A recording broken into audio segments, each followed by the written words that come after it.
Արարատի դեմ ինչ ունենք, ուզում եմ հասկանալ, եթե մենք ունենք Արարատի մարզ, Արարատ քաղաք, Մասիս անունով քաղաք ու ունենք Արարատ Միրզոյան, ինչ է նշանակում Արարատի դեմ ինչ ունենք։ Լեռան պատկերը հանում տնիկներից եւ տենց արշավ սկսել Արարատի դեմ։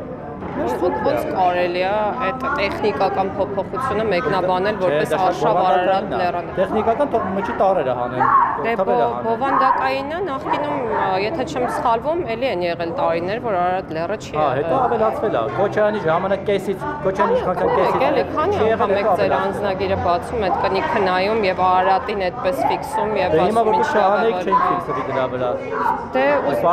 տեսակ, չէ, դա ինձ համար մեր խորհրդանիշ ինձ համար պատմականորեն իհարկե այո բիբլիական լեռ է եւ Ես աշխատանքի գալիս եմ Զեյթուն վարչական համայնքից եւ երբ եղանակը պարզ է լինում, իմ օրը միշտ շատ լավ է սկսվում։ Պատմական հայրենիքի անունով Զեյթուն վարչական շրջանից եք գալիս։ Հայաստանում ամեն ինչ պատմական, Զեյթունը պատմական հայրենիքի անունով է, չէ՞, մեր մարզերից մեկն է։ Իսկ դա լավ է թե վատ։ Չգիտեմ, լավ է թե վատ։ Վերջը մենք ունենալու ենք հիշողություն, թե չենք ունենալու։ Մեր ապրում ենք մեր հիշողությունը եւ պատմական անցյալը չմոռանալու գաղափարով եւ մեր հայացքով ուղղված դեպի ապագային եւ դեպի իրականությունը։ Անցյալը մոռացության տալիս տիկին գալի։ Որևէ մեկը մոռացության չէ, տալիս են։ Նիկոլ Փաշինյանն ասում, ինչու վան կա, ալաշկեր կա, չգիտեմ ինչ կա։ Ինչի եք մանիպուլացում։ Բայց մենք մանիպուլացում։ Վարչապետի ասածները հետեւյալն է, չպետք է մոռանալ անցյալը, պետք է սիրել անցյալը եւ պետք է արժևորել եւ սիրել ներկան, որպեսզի ինչ որ մի օր, այն ինչ որ ունենք ներկայում, չդառնա անցյալ։ Բայց կներեք, դու Արարատի մասով,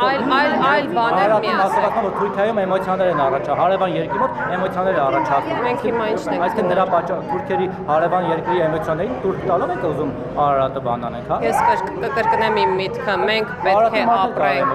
պետք է ապրենք այն մոտեցմամբ, որ այն Ամեն ինչին հասկանաց ճակատի վերաբերյալ քննարկումը խորհրդում նախանշումը երբ կսկսեք օրինակ այդ հարցը չեմ կարող ասել դեռ քննարկել ենք ազգային ժողովի կազմավորմանը եւ լիազորություններին առնչվող որոշ դրույթներ ընտրակարգին առնչվող որոշ դրույթներ են քննարկել իդեպ նախորդ խորհրդի նիստի ընթացքում նաեւ խորհուրդը քվեարկել է որոշ հարցերին կողմ կամ դեմ եւ մի քանի հարց կարելի է ասել հաստատվել են խորհրդի կողմից Պետք է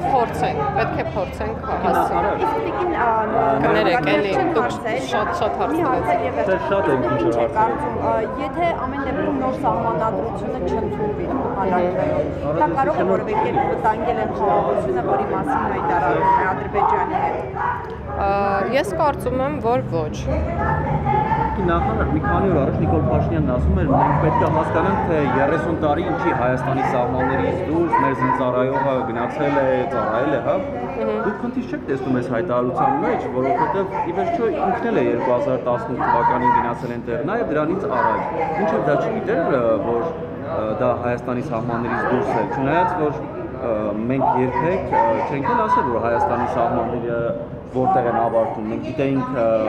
Լոռին տարածքը, Արցախ գիտեինք ու առհասարակ հայտնի չէր թե Հայաստանի սահմանը որտեղից էր գցվում, դա նաև ինքն էր ասում,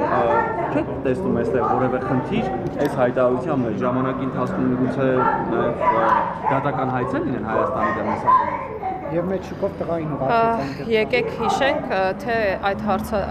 այդ մոտեցումը երբ որպես դիրքորոշում ներկայացվեց պարոն վարչապետի կողմից, այն ժամանակ, երբ մեղադրեցին այս իշխանությանը պատերազմ կամ սանձազերծելու կամ սկսելու մեջ եւ արձագանքը դրա մասին էր։ Այսինքն այդքան տարի ինչ է, նույն ձեր ասածներ կրկնում, մենք չգիտեինք դա, այսինքն մենք չգիտեինք, որ միջազգայինորեն չճանաչված տարածքի հետ գործ ունեինք եւ ոնց կարող է այնպես ստացվել, որ այս իշխանությունը եկավ եւ ինքը սանձազերծեց պատերազմ եւ շարունակությունը, դա եմ ասում, չգիտեինք 2018 թվականի եւ շարունակությունը կներեք եւ շարունակությունը հետեւյալն էր, որ պատերազմի մեջ ենք գտնվել 20-ից առաջ, 19-ին, 18-ին, 17-ին եւ դրան նախորդող բոլոր տարիներին։ Պաշտպանում Փաշինյանի զավակը։ Մեծ ինքը անձամբ 16-ին որ գնաց ապրիլյան պատերազմին իհարկե մայիսին գնաց խրամատեր։ վատարեց որ գնաց։ Չէ, լավ է, բայց ում հողերն էր պաշտպանում, որ հողերը, որ հայրենիքի։ Մեզ համար շատ ցանկալի։ Իսկ մի բան է Նիկոլ Փաշինյանը ասաց, որ ես հայրենասիրությունից դրդված եմ ասել Արցախը Հայաստանը եւ վերջ։ Հետո հայրենասիրությունից դրդված Արցախը ճանաչեց Ադրբեջանի, կազմում հանձնեց Ադրբեջանը։ Ո՞նց հասկանան դա։ Ես կարծում եմ, որ դուք ինձնից լավ գուցե, չգիտեմ, հիշում եք այն պատմական այլևս իրադարձությունները, որոնք տեղի ունեցան եւ կարող եք ինքներդ հետեւություններ անել, թե ինչի արդյունքում եղավ այն, ինչ եղավ։ Հիմա Ռուսաստանի դեմ պայքարում է,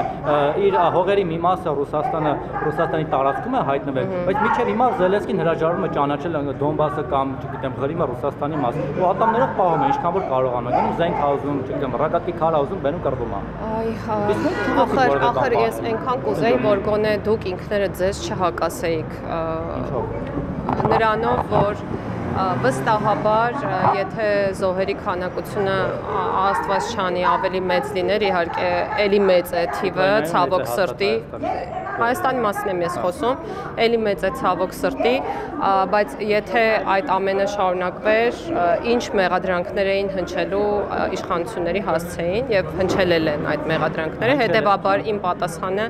նույնն է, կրկնում եմ, դուք շատ լավ տիրապետում եք այն ինֆորմացիային, թե ինչ եղավ եւ ինչու։ Խնդրում եմ չմանիպուլացնել։ Քննադատում էին, մեղադրում էին նաեւ հենց դրա համար, որ մինչեւ 20 թվականը ասած Արցախը Հայաստանի եւ ես էլ ասում եմ կողմնորոշվեք ինչի համար եք մեղադրում եւ նաեւ հարգելի լրագրողի հարցին պատասխանեցի, ասելով թե ինչ է նկատի ունել վարչապետը, բարեբախտաբար ես այդ քննարկմանը ներկա եմ եղել եւ շատ լավ հիշում եմ, թե ինչի հետ կապված այդ դիրքորոշումը հայտնվեց եւ եթե հայտնում եք որևէ դիրքորոշում, որևէ պաշտոնատար անձի կողմից հնչեցված, խնդրում եմ դա հայտնեք մինչև վերջ, չկտրելով կոնտեքստից։ Չէ, կտրում եք կոնտեքստից։ Միշտ կտրում եք կոնտեքստից։ Ձեր գլխագրերն էլ են միշտ ձեր չէ, չեմ հավաքական։ Չէ, լրագրողների գլխագրերն էլ են կոնտեքստից հիմնականում կտրված, պատասխաններն էլ են հիմնականում կոնտեքստից կտրված։ Մեզ եք ասում, բխի ասեք մեզ։ Ձեզ նկատի ունեի անձնապես չեմ ասում կոնկրետ։ Ձեզ բոլորը։